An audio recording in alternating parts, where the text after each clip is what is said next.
he really made me feel like I had a screw loose. These ride challenges are designed to control and manipulate you. You make more money by ignoring challenges. He'd rather do the $2 per ride bonus. And this motherfucker is chasing $2 surges. You are a grown person. Uber Jeep AZ, I'm gonna give you some advice. I think he deleted his comment. So you wanna talk about profitability? There is a time and place where taking short rides can be profitable. And I don't think your advice is better or worse just because of the amount of money in your bank account. We're gonna focus on some drama that's been going on surrounding me and my channel.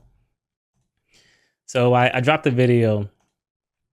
It's called Exposing the San Diego Rideshare Strike Lies. There are two particular guys I kind of focus on. One of them says he made $7 an hour after expenses. The other said he can no longer afford his mortgage. He's blaming Uber for it. Uber and Lyft, they both play a role in the decreasing of driver pay, right? I'm acknowledging that straight up. I'm the type of person that even if it's not my fault, I'm gonna take responsibility, because the ability to do something will always happen faster if I do it myself. I do think striking has an effect. I do think boycotting has an effect. And we've seen those effects, happen across the nation in different cities. From a person to person, from a me to a you. If you came to me and you said, man, Tristan, I'm in danger of losing my house right now. Do you think I should go on strike tomorrow? My answer is gonna be no, right? If my brother came to me and said that, I'm gonna say no. My answer is you need to bust your ass. You need to work as hard as you can. And if the thing you're doing now isn't enough, then you need to come up with a plan to transition into something that is enough, right? And if you want to bust your ass and transition to something else, and I don't know, do both of them, and you want to strike, go ahead. As long as you can pay for your bills. If you want to take the time to strike, go ahead. My best case scenario of what a strike would look like for me is the ability to never need to turn the app on again. And I'm not there. I want to be there. I want to be at a place in life where I never need Uber or Lyft again. My goal is not to be a long-term driver. And I've always said that. And if that's your goal, that's fine. But when I observe things and when I give feedback and when I talk about strategy and when I make my videos, it will always be at the core of this is a temporary thing. We need to get our finances in order. There's better for us out there. So as we walk through this social media mess that is happening, right, keep that perspective in mind. So I want to share one particular video comment thread that I had. I'm going to show you what I'm dealing with and how I'm going to respond to it. San Diego 77 says, I'm a driver in San Diego. Lyft and Uber take at least 60% of the ride. I went from making $30 an hour a year ago to 22, but now adjusted to the cost of living, it's really like $15. Drivers need to protest. I will admit, my first response to this, looking back at it, it's a little insensitive. I think it's because I did not acknowledge what he's saying. So my response was, what have you done to try and increase your pay? Have you tried any new strategies? Sometimes, especially when I'm busy, I just go for solution. My brain is always solution oriented. And I have to acknowledge that if my goal is to convince people that there's something that they can do to make more money, then I have to be more eloquent about it in a way that it makes it feel like it's less you versus me and more I'm trying to help you with a solution that you can act on, right? So I don't disagree with that drivers need to protest. But if you can't pay your bills and you're at risk of losing your mortgage, you logically can't afford to protest. I should have put more effort into this response, but I said, what have you done to try and increase your pay? Have you tried any new strategies? Here's his response. So San Diego 77 says, I think you're doing a disservice for driver to come out and defend Lyft and Uber. Like, it's drivers' fault they are making less money. The reason people are making less is because demand has gone down and Lyft and Uber are taking more. Not because I don't know the secret spot to get the best rides or because I need to use a different scent in my car. I never said that.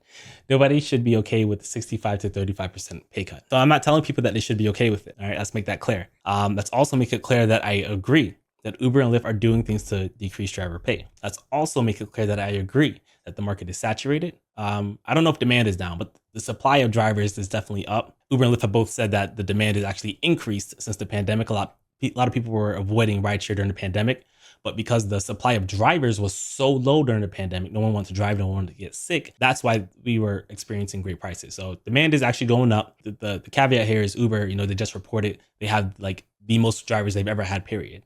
So that's actually a more accurate reflection. What I want to really highlight here, and this is going to be the trend. This is a human thing, and I really wish we would get beyond it. But you can see that he hasn't answered my question. I think he feels because I didn't really sympathize with it, and I kind of got straight to the point. I think he thinks I'm trying to trap him. What bothers me and kind of makes me feel like I have a screw loose in my head is that if I'm right and he's wrong, he has an opportunity to go make more money with me being right. But if I'm wrong and he's right and there's nothing he can do to increase his pay, then that's the worst scenario for him. So it's like, be open to the idea that there might be something that you can do to make more money. I shared this video on Twitter, on X. If you're on Twitter, go follow me. It's Tristan Thomas YT. Another driver, Professor Kilo Mueller, he says, you really enjoyed the video. As a San Diego driver, he drives in San Diego, I can assure you that people making $150 on 20 rides are doing it wrong. Airport campers and people not willing to travel outside their bubble, drivers must adapt, like Tristan said. I appreciate a gig tuber holding drivers accountable. So we have two people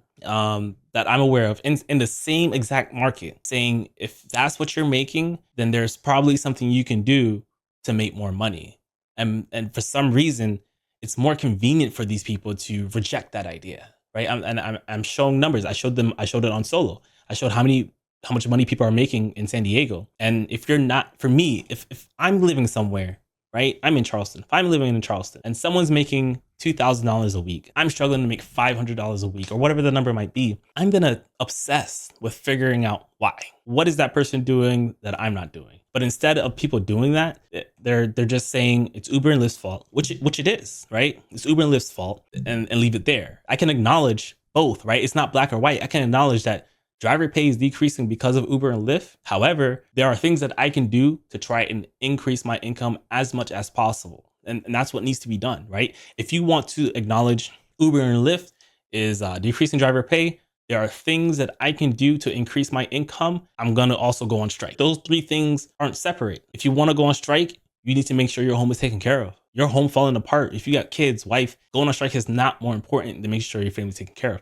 So if you want to go on strike, make sure your family's taken care of. I guess I need to be more on point with my points because he's misrepresenting my points, saying things I've never said. I've never defended Uber and Lyft. And in the same exact video, I say like what I just told you guys. Follow it up. I didn't defend Uber and Lyft. As I said in the video, there are things that Uber and Lyft do to decrease driver pay, but there are things we as drivers can do to maximize our effort. The guy making $7.50 an hour or the guy who can't pay his mortgage would find more benefit in changing their strategy than going on strike. Going on strike is a long-term gain. Changing your strategy, that's instant. Imagine saying I'm doing them a disservice because I'm trying to show people you can go out and make more money if you change how you go about your hustle. I realize that there's a disconnect and I'm trying to be more clear and concise about what my point is. I'm giving actionable advice for what people have control over, the strategy. It's harder to make the same amount of money, and the only thing a driver can do that wants to continue driving is to make changes to how they do it. When I come back and I write this comment,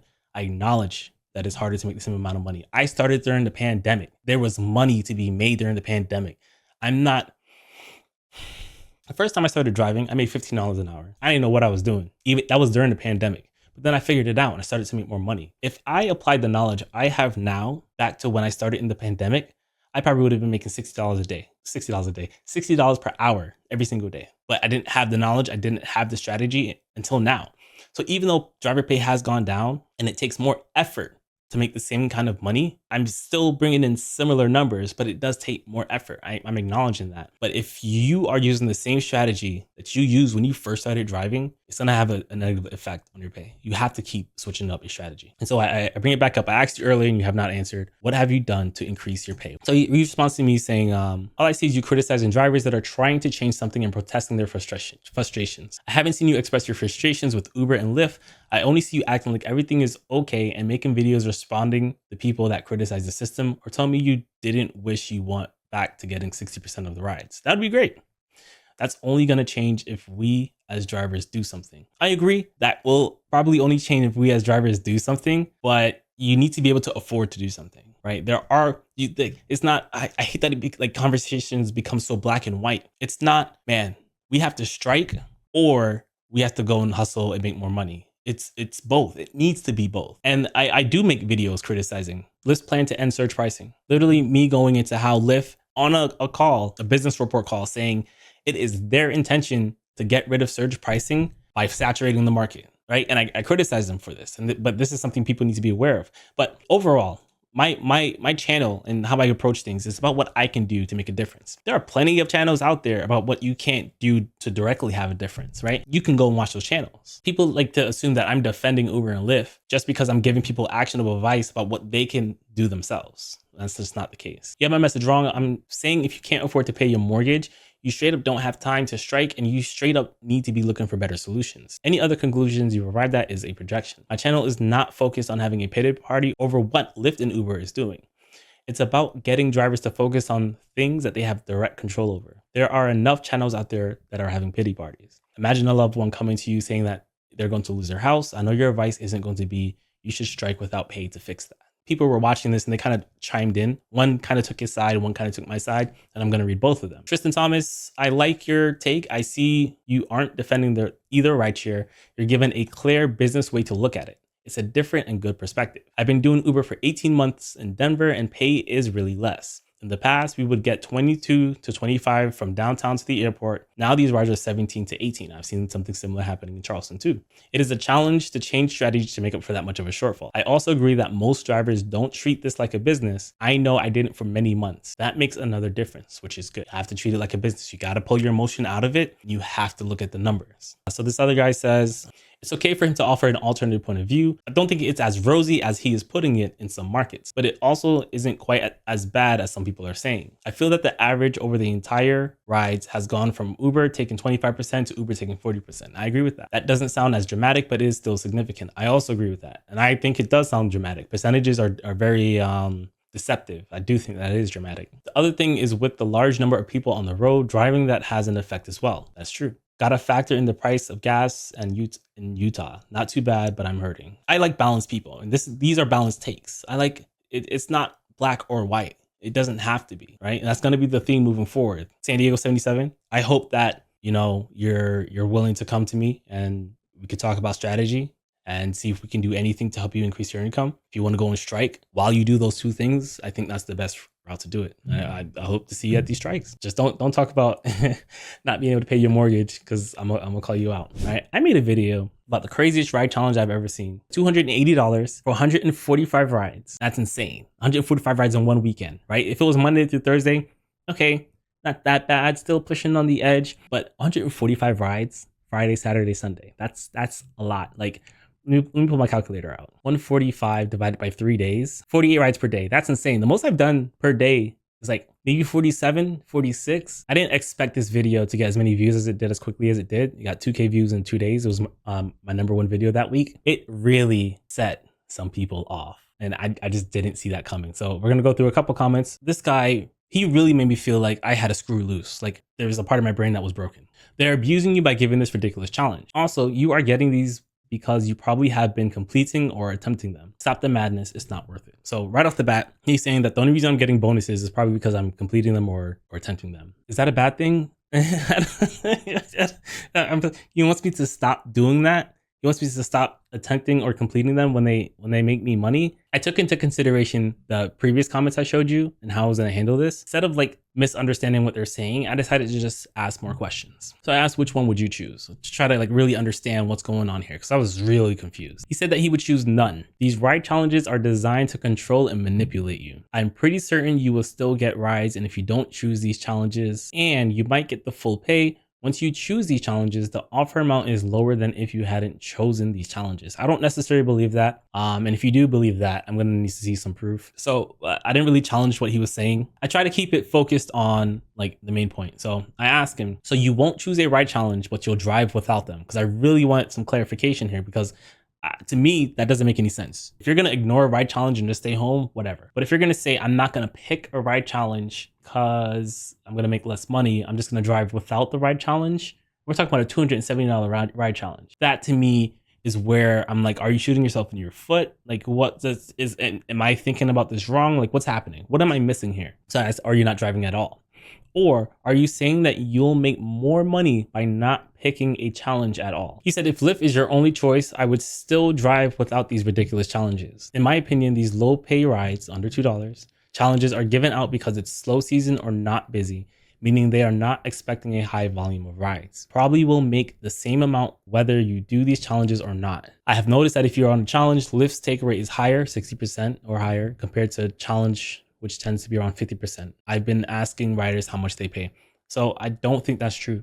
I don't think that Lyft puts challenges out when it's slow. As a business perspective, it doesn't make any sense for Lyft to put challenges out because it's slow. In my experience, Lyft and Uber have only put challenges out when they believe it's going to be busy. But I'm big enough to acknowledge that my market isn't everyone's market. And if you think that you make more money by ignoring challenges, then, let me know. But I'm a little disappointed by this next one that we're going to go into.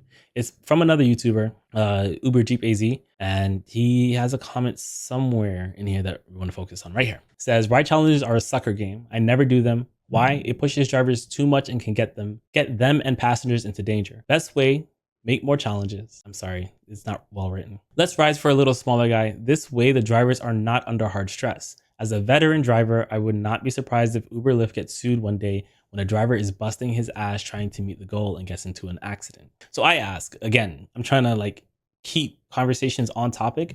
So I ask him, so you make more money by not doing the ride challenges? I'm just trying to make sure I'm understanding what people are saying. Uber Jeep AZ, he comes in and he says, it's gonna be a lot, guys. I was trying to explain that to him. Tristan is a good YouTuber. This guy sounds very professional for the sake of selling an app. But for the sake of knowing the game of rideshare and a sense of business for profitability, man, he's got a lot to learn. And I'm a guy that learns more every day because I know that I'm not a complete person yet. But when YouTubers fail to see the error in their logic and they are stuck in the logic that apps are taking care of them with $2 bonuses, pushing them to do 80 to 100 rides in a market where the rides are from 30 cents per mile to $1 per mile for the most part, is laughable. I'm gonna pick apart it as I'm reading it. I never said that my mileage is I'm making 3 cents per mile. In fact, I showed you guys what I made per mile, what I'm making per mile. I can pull it up again, right? So this is the spreadsheet where it calculates how much I make per mile. I made $1.12 per mile,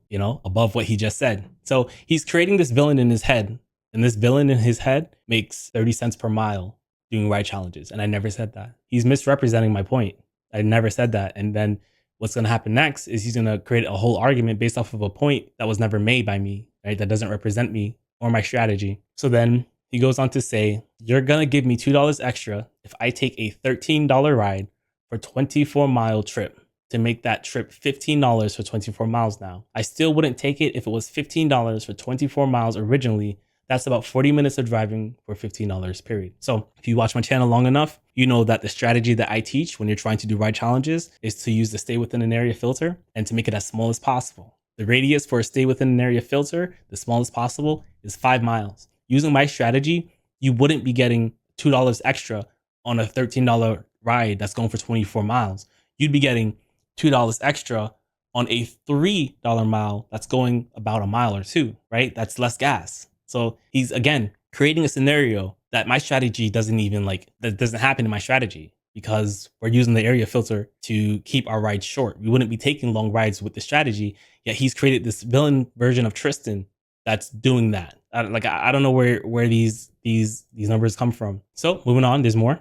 I don't think he's seeing that, right? So I don't see it because it's not happening. So yeah, you're right. It doesn't happen with my strategy. We still all have channels selling the benefits of $2 ride bonuses. In 2024, when we see the tips are being stolen, fares being lowered the moment you get a surge added, that is the key point of why we're even disgusted with the apps. They are playing numbers game embedded under the bonus umbrella. Folks are still running around like, I'm going to get $2 extra. So at this point, while I'm reading it, I'm still confused because is he saying that not doing ride challenges on the app will make you more money by just driving on the app? Just don't do the ride challenges, but drive on the app. There's no way this person is saying that ignoring ride challenges and taking rides on the app is more profitable than doing ride challenges. But we saw that's what he said, and that's why I'm glad I got clarification. So at this point, I'm reading Uber Jeep AZ's comment. I'm like, is that what he's saying too? And it does get clarified, but let's continue. When you're making $19 an hour on your own fuel in 2024, $2 extra ain't gonna cut it in real life. You're gonna go broke chasing $50 mile trips all week. Again, right? And I had the proof here that I made, what was my per mile? After gas, $29.20 per hour after gas and expenses so far. So again, he's created this villain in his mind where when he talks with Tristan Thomas, he makes $19 an hour and he makes 50 cents a mile taking these $3 short rides. But where'd you get that? That's what we call a straw man argument, where you create this thing and then you attack that thing, but it doesn't represent any of the things that I'm saying. Tristan's a good dude and he can really change his game into a profit game versus the apps are still good for us game. Drivers are seeing through the BS, and that's why many channels that had potential are failing. They're still trying to sell the app when we have been shown by the apps that they are rigging the game against drivers through lying, stealing, and sabotaging, right? So some of that's true. I also think he's a good dude, right? I love his energy. I go through his live streams. I respect him as a content creator, as a person. If he lived in my town after this video, I'd still probably, take him out for drinks or something like that. Like, I think I'd have a great time with him. But I just want to make sure, like, we're crystal clear on what I'm saying and how he's misrepresenting what I'm saying. It's still not clear what he's saying the alternative is yet, and it does become clear, but it's still not clear. So I'm just going to keep pushing forward, and we'll double back into that. He says the truth is the truth, and it can't be avoided. Selling $2 a ride bonuses when they're stealing your $10 tips on ride and giving you $5 instead. Yeah, that's the real problem. Chasing whack bonuses is still child's play at this level of the game. So I agree. Lyft and Uber are doing shady things, right? That's something that's happening. But I still don't agree that avoiding ride challenges is going to make you more money than doing ride challenges on the app. Like, those two things are separate, right? Yes, Uber and Lyft are taking advantage of us, but there's still ways to make money, right? And he's not really being clear about what the better thing is here. So I have to, of course, try to get some more clarity out of him. So this is what I wrote back. So I ask, you make more profit by ignoring bonuses. Can you provide actual data to show that? Because I can, and I did. I just showed you guys. This is a business, and the only thing that matters in business is how much money you make and how much money you spent to make it. If you can show me with real world numbers that you make more money and more profit overall than completing ride bonuses, I'll concede that I'm a YouTuber that fails to see the error in his logic. Now, when I wrote this, again, because so far in this entire conversation, he hasn't been clear about what he's really referring to. And when I spoke to other people, they said that yes, in the app, when I ignore bonuses, I make more money. So I thought that's the bandwagon he was in. So I asked him a question, he ignores it, just like the other guy. I asked you a question, you ignore it. The question was, so I asked, you make more profit by ignoring bonuses. And his response to this was, and anybody out there that's doing this business to take care of life, say, quote unquote, yeah. How does this driving affect your bank account? What's the balance you're working with to pay for your lifestyle? I show mine monthly is what he says. This is a bad argument. What he did was he took out his measuring stick for how he measures financial success, and he wants me to see where I am on that measuring stick. But one, it doesn't matter, right? The reason why it doesn't matter is because everyone has a different way of measuring what financial success looks like. But if I were to measure how I see financial success to how he's running his rideshare business, I don't think he's doing it successfully. But to kind of satisfy his request, this is the tracker I use for my debt. So he's saying that the amount of money in his bank account, that's what you have to show like that your strategy is important. I have two emergency funds. I have one for my household and I have one for my car. Right? It's $1,000 each, so that's $2,000. And then I keep the amount of money I need to pay my bills for the month. That could range between $3,000 maybe. So overall about $5,000 that I'm keeping in my accounts. Every single dollar that I make over that amount is going towards debt, right? This is how much debt I paid off since September of last year, $36,000. I'm trying to be debt free before this year, like in December, trying to be debt free. That's what my goals are based off of. I know he has $30,000 of debt on his car, right? I watched his live stream. He talks about that stuff openly. That's okay. It's common for people in America to have debt on their car. I paid off my car last year using this strategy. My car no longer has a car payment on it. So when we're talking about profit and profitability, you could have $15,000 in your bank account. I don't know how much you have. I know you do show it on your live streams. I couldn't find it in time for this live stream. If you have 15, 20 grand in your bank account and you owe $30,000 on your car, based off of the way I measure financial success, you have negative $10,000 on your business. So much money you have in your bank account to me isn't as relevant as the money you're spending to make the money you're making, right? You have a loan on you're using debt. Now, I acknowledge, and this is important, I acknowledge that the way I view finances isn't the end all be all. The way I view finances isn't the best measuring stick for everyone else. So that's why I say it doesn't matter. It's not that, I don't keep money in my bank account. I'm paying off my debt, right? I made mistakes in my early 20s that I'm paying for. But my rideshare business is debt free. My check engine light came on last week. And my first thought was, man, I'm glad I paid off my car. It hit differently. For the first time ever, I had a paid off car. And the stress that I would have been induced, had I not paid, I would have been thinking, man, I got to put my car in the shop now. And while it's in the shop, I got to keep paying that car note. It's different. God forbid something happens to you in your car, you got to pay that car payment. It's not great for you to pull your measuring stick out being your bank account to compare to how I'm running things, because I'm running things differently from you.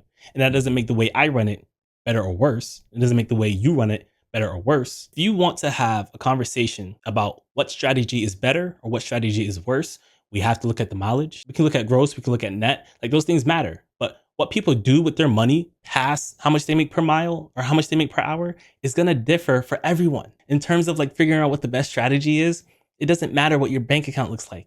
What figuring out what my strategy is, it doesn't matter that I paid $36,000 worth of debt off since September. What matters is the numbers. And you're an accountant. So I know you know that's what matters. I don't know if you're like doing accurate accounting for your stuff, but I would love to see it. That's the only way to objectively, right, without emotion, without opinions, without lifestyle choices, determine, what market's great, whose strategy is working. There's no misrepresentation when the numbers are there. So if you want to have this conversation, and if you want to use a real measuring stick, it needs to be a measuring stick where misinterpretation cannot be had, right? I had to go on one of his live streams to because I'm still confused. Is he saying not doing the right challenge is bad, or should I what's going on? I'm still confused. I didn't really have any clarity initially, so it wasn't until I tuned into his live stream where I kind of got more clarity. I kind of figured out what the disconnect was. He calls me out my name here, but I don't take offense to it. This is his usual energy. I don't take it personal. I don't want you guys to take it personal either. It's not that serious. And this motherfucker is chasing $2 surges or $2 bonuses. $2 a ride is what the bonus is. He'd rather do the $2 per ride bonus than do what we're doing. He's saying it's more profitable to chase those $2 a ride bonuses, and he can prove it's more profitable to chase $2 ride bonuses than it is to get $30, $40, $50 a ride. Okay, let's talk about that, right? He's claiming right here that Money Talk with Tristan Thomas is saying that it is more profitable to do ride challenges than to take cash rides off the app. In the comments that I just read to you guys, did you see that? Did you see me say that in the videos that you guys watch of me? Have you ever seen me say that? I have never, ever said that, right? So again, he's created this version of Tristan where he saw me make a video that focuses just on ride challenges and what I do to accomplish ride challenges. He created this, oh man, Tristan saying that he's going to do a ride challenge. That must mean he thinks ride challenges are better than cash rides. Never said that. He created a villain. He created a straw man and then attacked the straw man. I never said that. And then I went to his comment section, right? I went to his comment section and I was like, listen, man, listen. I never compared doing rides on platform to doing rides off platform. Dang. I think he deleted his comment. He responded. God, I don't see that response anymore. Oh, no, it's here. So it's just a loading issue. So I say, hey, I never compared doing rides on platform to doing rides off platform. Never. His response is because you don't understand the business of making money. So rather than acknowledging that, hey, I never said that, he doubles down. He says plantation economics. Some drivers are on the plantation and sell the plantation. We sell profits around here. That's what we base our lives on, profits. But on the app, we still chase profits. That's the real point of business. If your point of business is not profits, then what's the point of doing this for a living? You got to ask yourself, can't be doing profitless and low profit business trying to make a living. This is how you make a living. It's again, he's attacking this straw man, this version of me that he's made up in his head where I'm saying that, doing ride challenges is better than cash rides. I'm not saying that. In fact, we're going to talk about cash rides today. We got a couple of stories lined up about cash rides. We're going to talk about the benefits, the negatives, and how to avoid the negatives, right? We're going to talk about all of that. But if you guys watch me long enough, you guys know I believe that you should have several strategies. And I told you guys, there's this theme of black and white, like where it's either this or it's that. I'm going to make my point extremely clear right now, so it can't be misrepresented. If you are comfortable taking cash rides and you think that that will lead to more money, more profits than doing a ride challenge, you are a grown person and you are more than welcome to do so. There are risks involved and we'll cover those risks. But I have never said that ride challenges make more money than cash rides. Cash rides are probably the most profitable way to make income with your car, but there are risks associated with it, right? So when I go out and I make a video that just focuses on one particular strategy, I don't want anyone to ever think that I'm saying that that one particular strategy is the only strategy that you should use and that that strategy can't be used with another strategy. Because like if you have cash rides, right, where you have recurring people and you want to go and drive them. When you sit down and you look at your ride challenges, there's usually 3 tiers, right? Pick the ride challenge that lets you both get the ride challenge done and do your cash rides if you are a cash ride person. Not everyone wants to do it. Not everyone wants to be associated with the risk. It doesn't have to be you either do cash rides or you do ride challenges. You can do both. So I'm going to go to the week I did the most rides in 1 week. There you can see the total here. I made $2,791 with Lyft that week. I made $3,000 in total with Lyft and Uber. Before we dive deeper, let's just break that up into like more understandable numbers, more digestible numbers. Okay, 2791.37 divided by 81 hours, 0.75. That's about 45 minutes, I believe. So that's $34.14 an hour for 80 hours, right? So even if you think 80 hours is too much time, that's fine. That's a hustle. I'm crazy, right? But even $34 an hour at whatever amount of time you're willing to work, you want to work 20 hours, that's great for 20 hours. You work 20 hours and you make $700, that's great, right? So don't be distracted by the fact that I just like to work. I'm trying to pay off my debt and I'm motivated to do so, right? You can still apply my strategies to your strategy without working 80 hours. I want to go to the day I had the most rides. So it was a Thursday. Scroll down a little bit. All right, so you can start seeing these short rides, right? It's not $3, but these are short, small rides, which, they're saying are bad. So this is a little less than $1 per mile. This is $2.91 miles for $5. So that's more than $1 per mile, right? Let's get a little more specific, right? $5.06 divided by 2.91. That's $1.73 per mile taking a short ride. $3.10 ride. Let's do the math on that one, right? 310 divided by 1.16 miles. That's $2.67 per mile. And these rides, they're gonna have way less on your gas tank. So you want to talk about profitability? There is a time and place where taking short rides can be profitable. I'm not saying it's the only thing drivers should be doing, but it is a strategy that they should be aware of. And that strategy could be in addition to taking cash rides if that's what you want to do. But again, cash rides has their positives and their negatives too. We're going to cover it in a second. It needs to stop being so black and white because it's not. You want to say, oh man, you take a $3 ride. There is a time where a $3 ride can still be profitable. And it's not all the time. The only tool you have is a hammer. Every problem that you look at, it's going to be a nail. You need to be more flexible in your repertoire, it's hard. Jeez, I can't pronounce things today. Of strategies. What harm is it to you to have more options in your strategies? Why do you feel so threatened by short rides and ride challenges? Why do you think that is going to come in the way of you taking cash rides? If you want to take cash rides, go take cash rides. I'm not saying you shouldn't. I'm also not saying you should. There are real things that you have to consider when doing it, but you're also grown. You do what you want. And I'm just here to provide strategy. If I come up with 10 videos on 10 different strategies, what's the harm?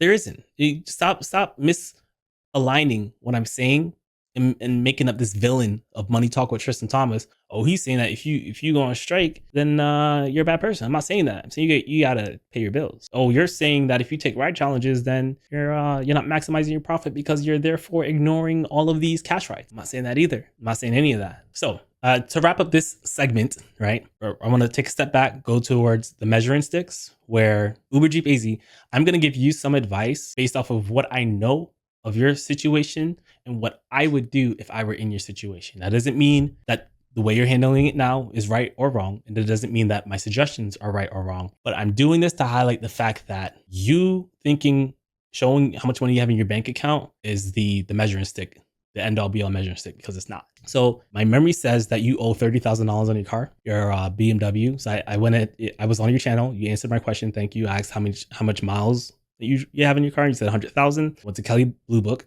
I put that in. You have a 2019 BMW 3 Series. I did pick the lowest package. I don't know what package you have. I did put that it was in great condition because you look like someone who takes care of your car. That you work on it yourself. You make sure it works properly. So I gave you that benefit of the doubt. And guys, if you are going to sell your car, don't look at this trade-in. Don't trade in your car. Sell it private party. I know it's more of a hassle, but look how much he would have gotten if you were to. His car is worth 15 grand at the high end. But if he does private party, he gets an extra 5 grand. So we're going to use private party for this example. He owes $30,000 on his car. His car is worth $20,000 according to this. I also know he has a Jeep. I don't know what kind of loan he has on it. or if it's paid off. But if you want to talk about profits and maximizing profits, I would sell this car. This car, you're gonna have to make $30,000. I don't know how much you bought the car for, but your business will always cash flow better. There's just no debts, like the less expenses that you have, right? I assume you can agree with that, regardless of whether you agree or disagree with the ride challenges. That's not the point. Even if you were to only do cash rides, it's probably more profitable for you to do it in a car that's paid off than in a car that you owe debt on, right? I'm gonna assume that one like point you're gonna make is like you get customers based off of your BMW, and I'm gonna go as far as to say that's probably not the entire case, right? It might be a small percentage of it. I think you get your passengers, your cash rides based off of you, based off of your personality, because you even mentioned that even though you might, lock in a cash ride with your BMW, you'll show up in your Jeep. They still get in, right? And I'm sure they have a good time, but pretty confident they're having a good time because of you and your personality. You're an electrifying person. You have energy like people would want to be around. I think you could talk any private ride that you have from your BMW. I feel like you could talk them into a Prius. Honestly, how I feel. I'm not saying go and get a Prius, but what I am saying is my goal is to shelter myself from like what could happen. Like, right? Like if I have debt on my car and my engine blows up, that level of stress is different, right? That's how I measure like financial success for me. And that might not be for you. And it's okay that it's not for you. I don't think that my advice is better or worse just because my money is going towards my debt. And I don't think your advice is better or worse just because of the amount of money in your bank account. That's the point I'm really trying to make. We're going to start talking about cash rides. We're going to talk about what are the positives of cash rides? What are the negatives of cash rides? And like, should you do it? And how can you avoid those negatives?